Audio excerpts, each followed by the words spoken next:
નમસ્કાર મિત્રો, હું છું ગોપાલ ઇટાલિયા. આજે 26મી જૂન 2025નો દિવસ. ચૂંટણીનો પરિણામ આવ્યાને આજે 3 દિવસ થઈ ચૂક્યા છે. આજે હું તમને બે અતિ મહત્વની વાત કહેવા માટે આવ્યો છું.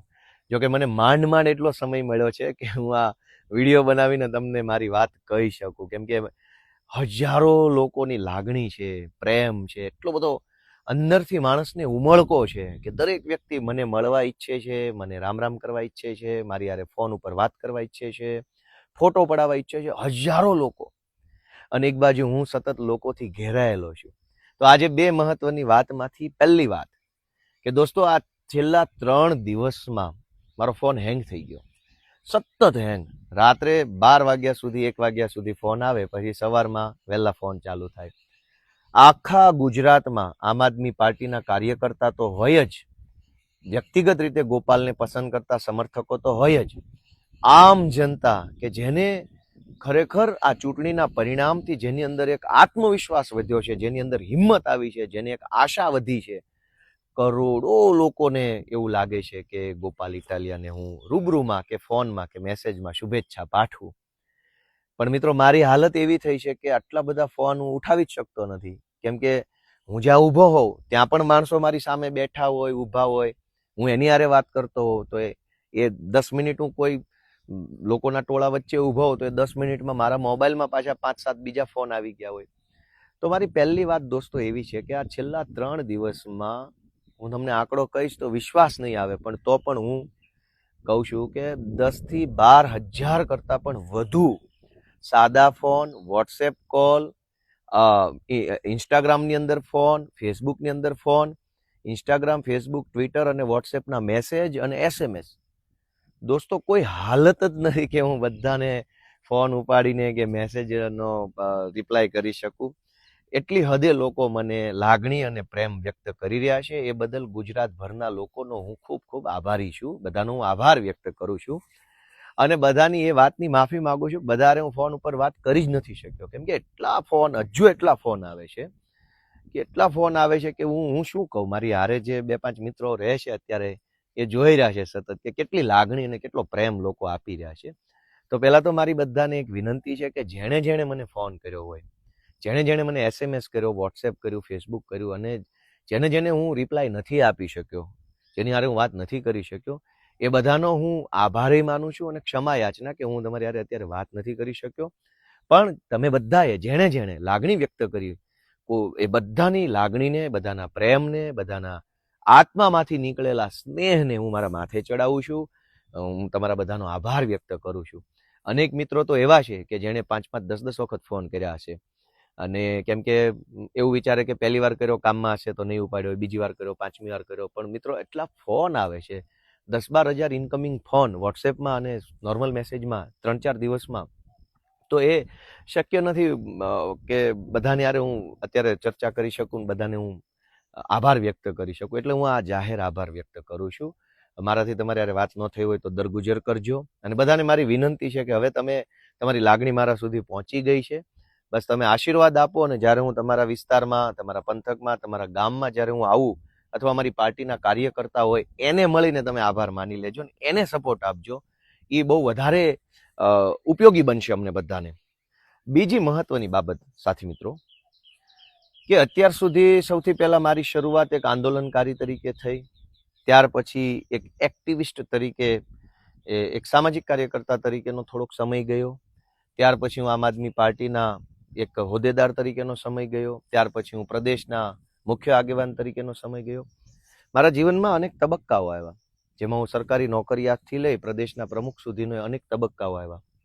મિત્રો, આપણે ત્યાં એવું કહેવાય છે કે જે ઝાડ ઉપર ફળ આવે એ ઝાડ નમી જાય, એ ઝાડ ઝૂકી જાય. આજે હું મારી બીજી જે મહત્વની વાત છે એ કહેવા માંગુ છું કે ગુજરાતના કરોડો લોકોએ સીધી રીતે કે પરોક્ષ રીતે મને સમર્થન કર્યું છે, પ્રેમ આપ્યો છે, આશીર્વાદ આપ્યો છે. અને વિસાવદર, ભેસાણ, જુનાગઢ તાલુકાની જનતાએ મત આપી અને મને એક મોટી ભૂમિકા સોંપી છે. એટલે કે હવે મારી જવાબદારી, મારી ભૂમિકા બદલાઈ ચૂકી છે. હવે હું આંદોલનકારી નથી કે હું હવે એક્ટિવિસ્ટ નથી, પણ સમાજનું પ્રતિબિંબ ગણાતો એક ચૂંટાયેલ નેતા છું. તો હવે મારી જવાબદારી વધે છે, તો મારે વિનમ્ર બનવાનું હોય, મારે સંયમી બનવાનું હોય, મારે વધુ સારી રીતે લોકો સાથે મારે ભળીને રહેવાનું હોય. એટલે આજે મને અંદરથી એક વાત સ્ફુરે છે, અંદરથી મને એ વાત આવે છે કે ભૂતકાળમાં મેં જે કાંઈ પણ વાણીથી, વર્તનથી, મારા નિર્ણયોથી કે કોઈ પણ રીતે મેં કાંઈ કર્યું હોય અને એના કારણે કોઈ વ્યક્તિ કે કોઈ વર્ગનું દિલ દુભાયું હોય તો મારે એની માફી માગવી પડે. કેમ કે હવે જનતાએ મને મારી ભૂમિકા મોટી કરી છે, એટલે મારે મારું મન મોટું કરવું પડે, મારા વિચારો મોટા કરવા પડે, મારું વર્તન મોટું કરવું પડે, મારી વાણી પણ એવી વ્યવસ્થિત કરવી પડે. એ મારી જવાબદારી છે. એટલે હવે હું જ્યારે નવી શરૂઆત કરવા જાઉં છું જીવનની, એક આગેવાન તરીકે, ધારાસભ્ય તરીકેની, તો હું ઈચ્છું છું કે હું મોટા મન સાથે, મોટા વિચારો સાથે મોકળા મનથી જાઉં. આપણા ગુજરાતી ભાષાને એક કવિએ બહુ સરસ પંક્તિ લખી છે કે જેટલે ઉન્નત જવું હો માનવી એટલા ઉન્નત વિચારો જોઈએ. જેટલી ઊંચાઈ ઉપર આપણે પહોંચવું હોય દોસ્તો, એટલા ઊંચા વિચારોની જરૂર પડે છે. કેમ કે જીવનની ઊંચાઈ છે એ સીડી ચડી નથી ચડી શકાતું. સીડી છે એ જીવનની ઊંચાઈ પર ન લઈ જાય. જીવનની ઊંચાઈએ જવું હોય તો વિચારોની ઊંચાઈ જોઈશે. અને એટલે હું મારી નવી શરૂઆત કરતા પહેલા આખાય ગુજરાતમાં હજારો કરોડો લોકો જેને ભૂતકાળમાં ક્યારેય પણ જાણતા કે અજાણતા મારી વાતથી, મારા વર્તનથી, મારા પ્રયત્નો કે મારા નિર્ણયોથી ખોટું લાગ્યું હોય, દુઃખ લાગ્યું હોય, આઘાત લાગ્યો હોય, એ બધાની હું 2 હાથ જોડીને માફી માંગુ છું. મારું મન મોટું કરું છું, મારા વિચારો મોટા કરું છું, મારી ભૂલોની હું માફી માંગુ છું અને નવી એક શરૂઆત કરવા જઈ રહ્યો છું. કેમ કે વિશાળતા સંકુચિતતાથી કંઈ કામ થવાનું નથી. સંકુચિતતા છે એ માણસને પાછળ લઈ જાય છે, વિશાળતા માણસને આગળ લઈ જાય છે. જનતાએ જ્યારે મને મોટી ભૂમિકા સોંપી હોય તો મારી એ જવાબદારી છે કે હવે હું વિશાળતા તરફ આગળ વધું. હું આશા રાખું છું ભૂતકાળમાં રાજકીય રીતે, ધાર્મિક રીતે, સામાજિક રીતે, વ્યક્તિગત રીતે, બીજી કોઈ પણ રીતે સોશિયલ મીડિયામાં કે ભાષણમાં મારી કોઈ બાબત અયોગ્ય હોય, ખોટી હોય તો એ બાબતનો હું ક્ષમા પ્રાર્થી છું. હું બધાનો દિલગીરી વ્યક્ત કરું છું અને બધા પાસેથી હું માગું છું કે હું તમારો છોકરો છું, તમારો દીકરો છું, યુવાન છું. તમે મારું ઘડતર કરજો, તમે મને શીખવાડજો. તમે મારું બાવડું તો ઝાલ્યું છે, હવે તમને જરૂર જણાય તો મારો કાન ઝાલજો. હું ઈરાદાપૂર્વક મેં જીવનમાં ક્યાંય ભૂલ કરી નથી, ભવિષ્યમાં કરવા માંગતો નથી. હું 2 વસ્તુની પરફેક્ટ ખાતરી આપી શકું છું કે કોઈ પણ કામ હશે ગુજરાતના કોઈ પણ છેડે, એમાં મારો ઈરાદો ખરાબ નહીં હોય. હું જે કાંઈ કરીશ એમાં ગોપાલ ઇટાલિયાનો ઈરાદો જિંદગીમાં ખરાબ નહીં હોય અને ગોપાલ ઇટાલિયાનો પ્રયત્ન ક્યારેય ઓછો નહીં હોય. આ 2 વસ્તુની હું બાંહેધરી આપી શકું. પરિણામ તો અજારાથવાળાના હાથમાં છે, ઈશ્વરના હાથમાં પરિણામ છે. મારા હાથમાં મારી નિયત અને મારો પ્રયત્ન છે. તો આ નવી શરૂઆતની ક્ષણે હું વિશાળતા તરફ આગળ વધવા માંગુ છું. તમે પણ સમર્થકો, શુભચિંતકો, જેને મારાથી દુઃખ લાગ્યું હોય, આઘાત લાગ્યો હોય, એ બધાએ વિશાળ મન રાખી અને ગોપાલ ઇટાલિયાને માફ કરી અને એક દીકરા તરીકે તમે મારું ઘડતર કરો. કેમ કે મારે રાજનીતિમાં ઘણું સારું કામ લોકો માટે કરવું છે અને એમાં મારે તમારા આશીર્વાદની જરૂર છે. માત્ર ધારાસભ્ય બની જવું એ પૂરતું નથી. એ જીવનની એક બહુ નાની ઘટના છે. મોટી ઘટના એ હોય કે કરોડો લોકોનો આવો ને આવો પ્રેમ સતત મળતો રહે, એ મોટી ઘટના છે.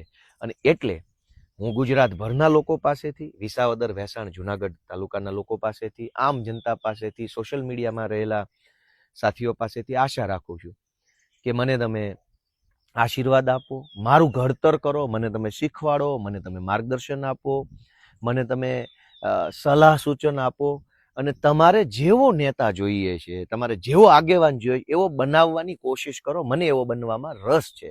તમે મને જેવો બનાવશો એવો હું બનીશ અને એવી રીતે હું કામ કરી શકીશ. તો આ મારી લાગણી છે. 2 વાત ફરીથી રિમાઇન્ડર કરાવી દઉં. પહેલી વાત કે છેલ્લા 3 દિવસમાં 10-12 હજાર કરતાં પણ વધુ ઇનકમિંગ કોલ આવ્યા છે વોટ્સએપમાં, નોર્મલ કોલ. હું એક પણ ફોન, લગભગ અમુક ફોનને બાદ કરતા નથી, એમાં હું વાત કરી શક્યો. એ બદલ દિલગીરી અને બધાને વિનંતી કરું છું કે હવે તમારી શુભેચ્છાઓ જે છે એ અમારા સ્થાનિક કાર્યકર્તાને આપો. તમારા આજુબાજુની સોસાયટીમાં, ગામમાં રહેતા આમ આદમી પાર્ટીના કાર્યકર્તાને ફોન કરો અથવા એને રૂબરૂ મળીને શુભેચ્છા આપશો તો એને એક મોટિવેશન મળશે. અત્યાર સુધી એ માણસ અમારી પાર્ટીમાં કામ કરતો હતો મેણાટોણા સહન કરીને, હવે જ્યારે તમે એને શુભેચ્છા આપશો કે તમારી પાર્ટીનો ગોપાલ જીત્યો એની શુભેચ્છા, તો અમારા નાના નાના કાર્યકર્તાનું મનોબળ વધશે. ગોપાલ જીત્યો છે તો ગોપાલ હારે વાત કરવાનું બધાનું મન હોય, એ તો બહુ સહજ વાત છે. પણ એ જીતની અંદર જેણે એક સૈનિક તરીકે ફાળો ભજવો છે, તમારે બધાને મારી વિનંતી છે કે તમે જેટલા ફોન કરો છો એ બધા ફોન અમારા કાર્યકર્તાઓને કરો, એવી મારી લાગણી છે. અને બીજી વાત કે હવે વિશાળતા તરફ આગળ વધું છું. ભૂતકાળની મારી કોઈ પણ નાની મોટી ક્ષતિ હોય, જાણતા કે અજાણતા થયેલી ભૂલ હોય, એની હું માફી ચાહું છું. તમે બધા વિશાળ હૃદયથી માફ કરી અને ગુજરાતના આગેવાન તરીકે તમે મારું ઘડતર કરો એવી હું આશા વ્યક્ત કરું છું. ઈશ્વર આપણને બધાને ખૂબ બળ આપે, શક્તિ આપે અને મતિ આપે એવી હું બે હાથ જોડીને પ્રાર્થના કરું છું. જય કિસાન, જય જય ગરવી ગુજરાત.